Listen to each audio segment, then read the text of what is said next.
নামাজ কলমা তো ছেড়ে দিয়েছো, এর কারণ এটা নয় যে তুমি বেনামাজি। তোমার নামাজ কলমা ছাড়ার কারণ ভিন্ন। তুমি মনে করো আর কি তোমার মন চায় না, তুমি পারো না, তাই তুমি নামাজ পড়ো না। আসলে তোমার তাওহীদে সমস্যা। কোথায় সমস্যা? মানে আল্লাহ, মানে আল্লাহ কে? আল্লাহ তিনি যে তোমার হিসাব নিতে সক্ষম এবং তিনি যে তোমার হিসেব নিবে, তুমি এটা পরিপূর্ণভাবে বিশ্বাস করো না, তাহলে তো তুমি নামাজ পড়তে। তুমি মনে করো আর কি তুমি নামাজ পড়ছো না, তুমি গাফেল। এই জন্য তোমাকে বলেছি আল্লাহকে ভয় করতে হবে। ফর এক্সাম্পল, আল্লাহ নামাজ ফরজ করেছে। কে নামাজ ফরজ করেছে? আল্লাহ।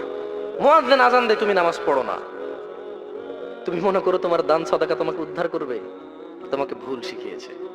আমি মানুষ, ছোট হতে পারি, শোনো, জোর জবরদস্তি করে কিছু কথা আমাকে শুনিয়েও দিতে পারো, এখান থেকে নামিয়েও দিতে পারো। বলছি না তোমরা নামাবা, বাট এটা পারো। তবে মনে রাখবে, কথা যেটা বলেছিলাম উল্টাতে পারবে না। কেন পারবে না জানো? কারণ এই কথা উল্টানোর জন্য তোমাকে কথা থাকতে হবে। মনে রাখবে, তোমার দান সাদাকা যা আছে, এর হিসেবই হবে না।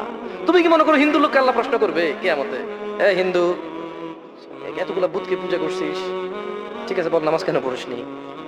ও তো মুশরিক। বুঝুনি মনে হয়? একটা স্কুল, একটা স্কুল, এখানে আমি পড়ি না, আমার কি পরীক্ষা হবে? আমার কি পরীক্ষা হবে? বুঝাইতে পারিনি মনে হয়।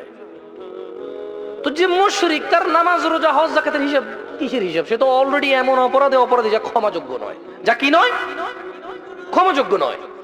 একজন বেনামাজি মানুষ, সে মনে করে নামাজ না পড়া শুধু নামাজ না পড়া, অথচ আল্লাহর নবী, যে একটু আগে বললাম, আল্লাহ বলেছে যদি তোমরা আল্লাহর ভালোবাসা পেতে চাও তাহলে রাসূলের অনুসরণ করো।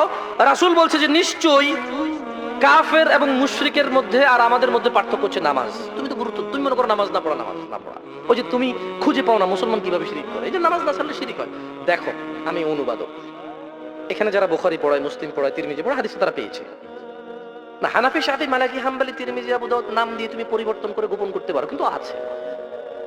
ফয়সালা তো আল্লাহ করবে যে এভাবে হয় নাকি সিস্টেম, ইসলামকে বিভক্ত করা এবং কিয়ামত দিবসে রাসূলের অনুসরণের বাইরে কোনো অনুসরণের হিসাব নেওয়া হবে কিনা, সেটা তো আল্লাহ ফয়সালা করবে।